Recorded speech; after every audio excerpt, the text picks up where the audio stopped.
अस्सलाम वालेकुम everyone, hope you all are doing well. Last class में हमने डिस्कस किया था एसिटामिनोफेन के बारे में और हमने इंट्रोडक्शन लिया था पेन का और डिफरेंट टाइप ऑफ पेन्स को डिस्कस किया था। आज हम डिस्कस करेंगे second class of drug that is the non selective COX inhibitor. इस क्लास को डिस्कस करने से पहले हम एक जर्नलाइज जो है कॉक्स की सिंथेसिस का पाथवे समझ लेते हैं, देन हमारे पास जो है सब ड्रग्स को समझने में आसानी होगी।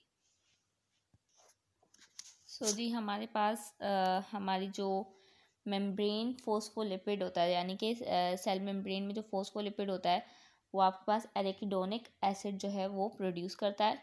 अभी जो एरिकिडोनिक एसिड है वो जो है हमारे पास कॉक्स और लोक्स पाथवे को सिंथेसाइज करता है या जनरेट करता है।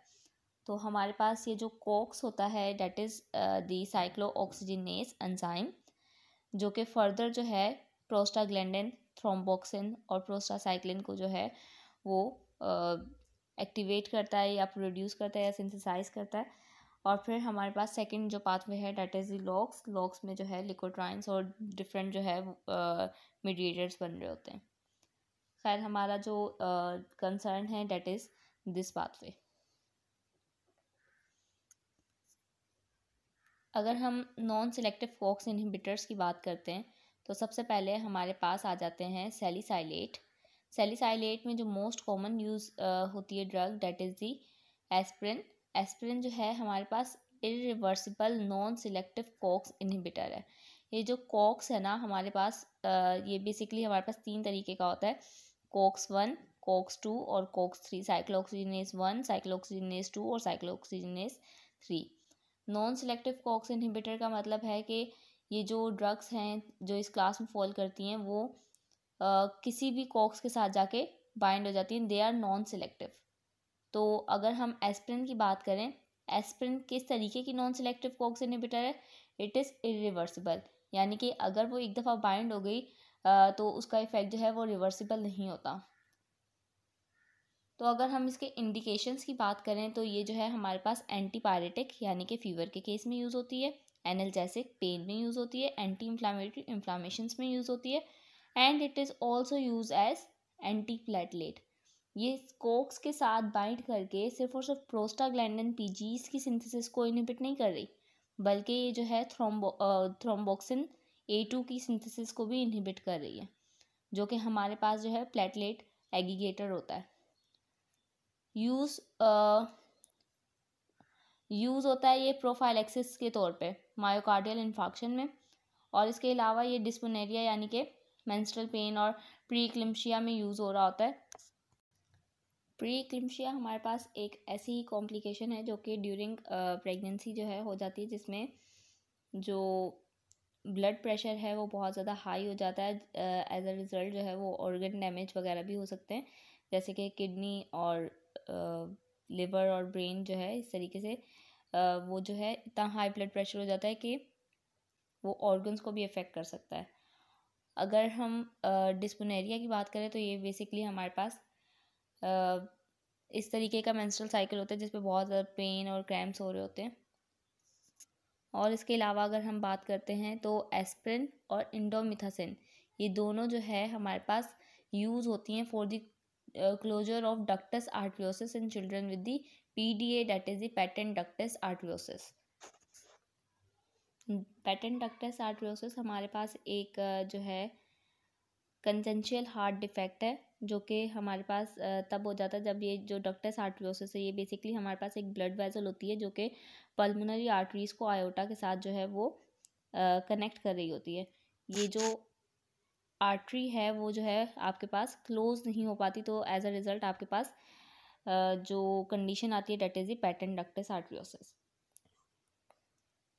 तो एस्पिरिन और इंडोमिथासिन जो है हमारे पास यूज़ होती हैं for the closure of the patent ductus आर्टरियोसिस।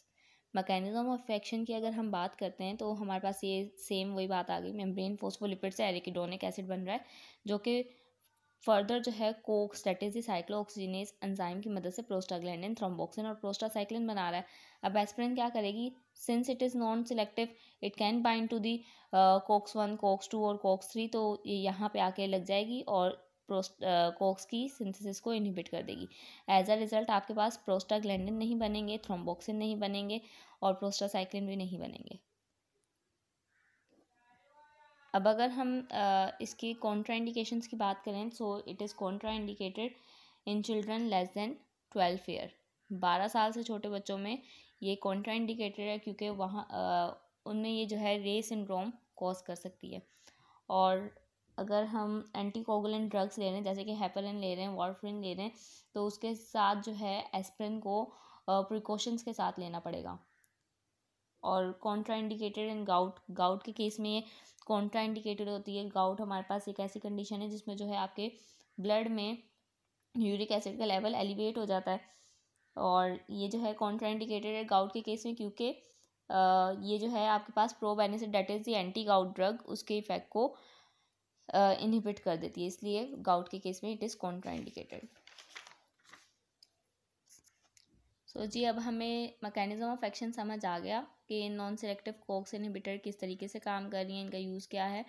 तो अब हम जो है डिफरेंट जो इस क्लास में ड्रग्स आती हैं उनको डिस्कस कर लेते हैं। इंडोमिथासिन जो है हमारे पास ड्रग ऑफ चॉइस है एक्यूट गाउट में। फिर जो है फिनाइल ब्यूटाजोन आ जाता है, प्रोपायोनिक एसिड डेरिवेटिव जिसमें आइबुप्रोफिन, कीटोप्रोफिन और फ्लूबीप्रोफिन वगैरह आ जाती हैं। और फिर जो है हमारे पास मेफिनेमिक एसिड है जो कि डिस्मेनोरिया के केस में यूज़ होता है।